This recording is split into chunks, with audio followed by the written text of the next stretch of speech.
Characteristics of developed countries.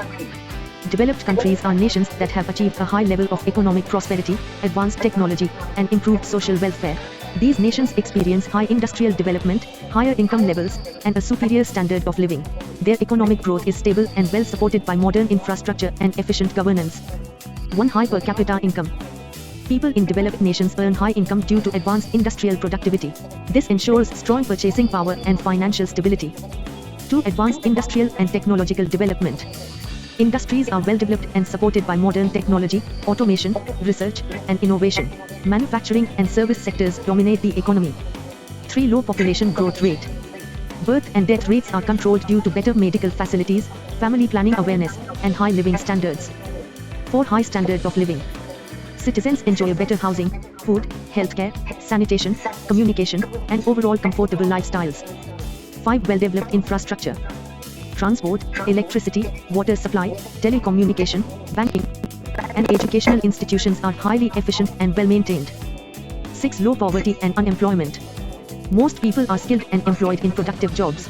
Poverty levels are minimal due to strong social security systems and income opportunities. 7. High literacy rate. Education is universal and modern. Literacy levels are high, and emphasis is given to skill development, research, and innovation. 8. High Human Development Index, HDI. Developed countries score high in life expectancy, education, and income indicators. Citizens live healthier, longer and more productive lives. 9. Dominance of tertiary and quaternary sectors. Service sectors like banking, IT, healthcare, tourism, and research contribute majorly to GDP, instead of agriculture. 10. Good governance and strong administrative systems. Laws are well implemented, corruption is low, and democratic institutions work efficiently to ensure equality, justice, and protection of rights. 11. High urbanization. Most population lives in urban areas with modern facilities, employment opportunities, and advanced lifestyle. 12. Strong foreign trade. These nations play a major role in global trade and investment. They export high-value goods and technology to other nations. Population and economic development. Population and economic development are closely related concepts. Population refers to the total number of people living in a country, while economic development means the increase in national income, improvement in living standards, better employment opportunities, and overall welfare of the society. The growth and structure of population can either support or hinder economic development depending on how human resources are utilized. 1. Population as a resource. If properly educated, skilled, and employed, population becomes a productive asset. A healthy manpower contributes to industrial output, agriculture, services, and national income. 2. Population growth and national income. Rapid population growth increases the burden on resources. National income may rise, but per capita income remains low. Slow and controlled population growth supports better development. 3. Effect on employment. A fast-growing population creates unemployment and underemployment. If job opportunities do not increase at the same rate, poverty and economic inequality rise. 4. Human capital formation. Investment in education, skill training, and healthcare improves the quality of population. This increases productivity, innovation, and economic development. 5. Pressure on natural resources.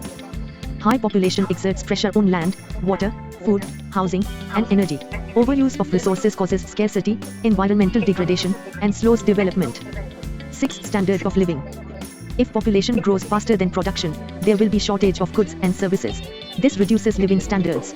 Controlled population growth improves access to food, housing, and public facilities.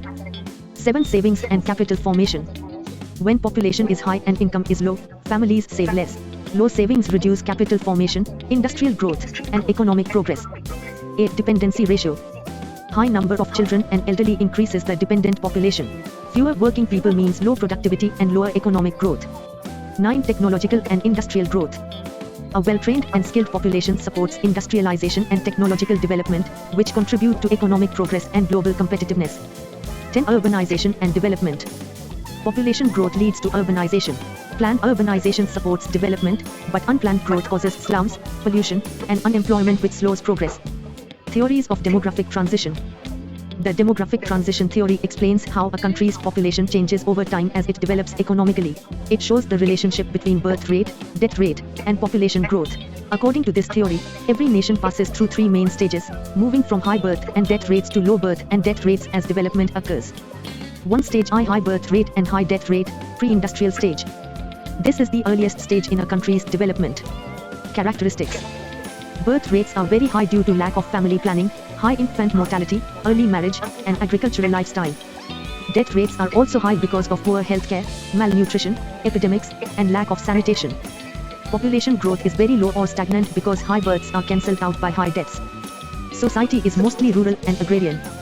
Examples: ancient and medieval societies, some least developed countries in early history. Stage 2 high birth rate and declining death rate, transitional stage. This stage begins with improvements in living conditions. Characteristics: birth rate remains high due to cultural beliefs, lack of education, and limited access to contraception. Death rate falls sharply because of better medical facilities, improved sanitation, clean water, and better nutrition. Population grows rapidly, leading to population explosion. This stage marks the beginning of industrialization and modernization. Examples: many developing countries during mid-20th century. Stage 3 low birth rate and low death rate, industrial modern stage. This is the final stage of demographic transition. Characteristics: birth rate declines significantly due to higher education, women empowerment, family planning, high cost of living, and urban lifestyle. Death rate remains low because of advanced healthcare and better living standards. Population growth becomes slow or stable. Society becomes highly urbanized and industrialized. Examples: developed countries like Japan, USA, UK, Germany. 4. Optional for 10 marks, stage 4 very low birth rate and aging population. Some modern economists add a fourth stage. Characteristics: birth rates fall below replacement level. Death rates slightly increase due to aging population. Population may decline in the long run. Examples: Japan, Italy, experiencing shrinking population. Conclusion: the demographic transition theory clearly shows how population trends change as countries develop. It helps governments understand population issues and plan policies related to health, education, employment, and economic development. Countries move from high births and deaths to low births and deaths as they progress from an agrarian economy to an industrial and modern economy. Human resource development, HRD. Human resource development refers to the process of developing the knowledge, skills,